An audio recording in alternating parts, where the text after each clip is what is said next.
effectively assess ourselves. So the number of media campaigns that we are able to roll out, both on the TV, radio, the number of community forums and outreach events conducted. So we intend to we plan that it would be nice to have community forums, town hall meetings, various outreaches.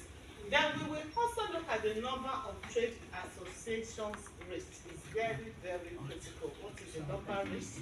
Then the percentage increase in public awareness of RP health. So there will be a pre-test survey, and then we will have the end-line survey. Then we will compare the statistics at the end of the day.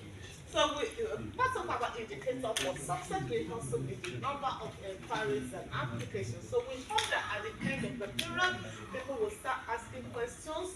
They will start looking at how they can be part of the program.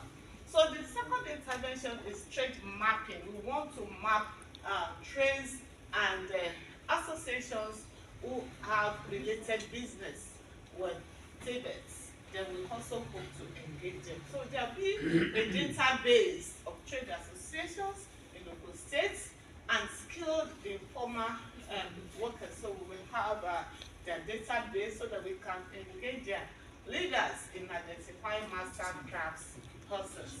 So we want to hold TVET board responsible. They will be responsible. Then we will also hold SMEDA responsible, because we feel that these people are key once it comes to engagement and mapping. We don't, the list is endless, but we don't want to include everybody. But if not, people will start pushing blame. Oh, you lead, I lead. So we want to hold someone accountable.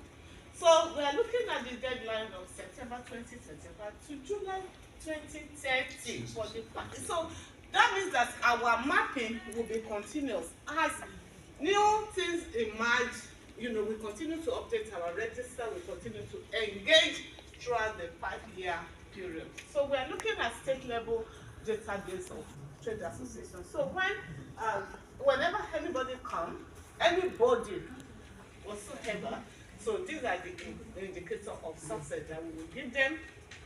Database of trade associations, we have to develop it, and it has to be operational. We don't want to have just anything on paper. No, it has to work.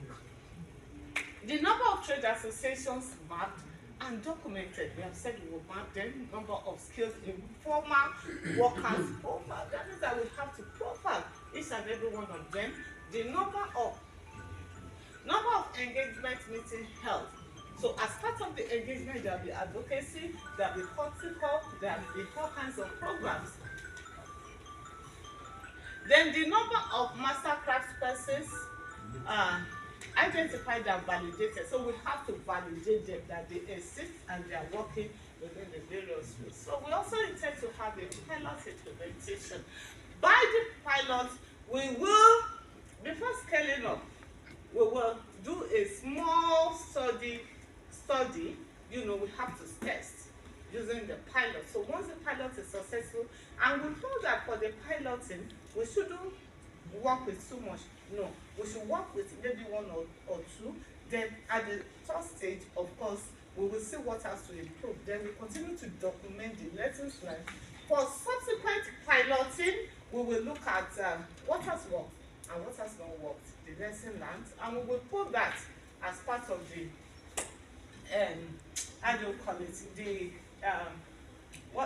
Before we go into the real business, so there will be a launch of pilots in trade associations like the auto mechanic, tailoring. So we have to pilots in these various associations. So as I said earlier on, who will be responsible that we will hold? We have no other person than TVET. We will go, Ogun State TVET board responsible. So we are looking at the timeline, which is let's go up, 2020. April 2026 to December. Because we feel that a lot of activities will go on before the piloting. You would have done the mapping, you would have done the training and all kinds. So these are the indicators.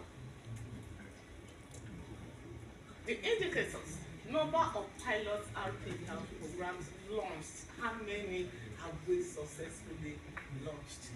Then the number of participating institutions in the pilot implementation, the number of artisans assessed and benchmarked under the pilot, the number of masterclass persons certified in each trade, then the lesson learned and best practices documented.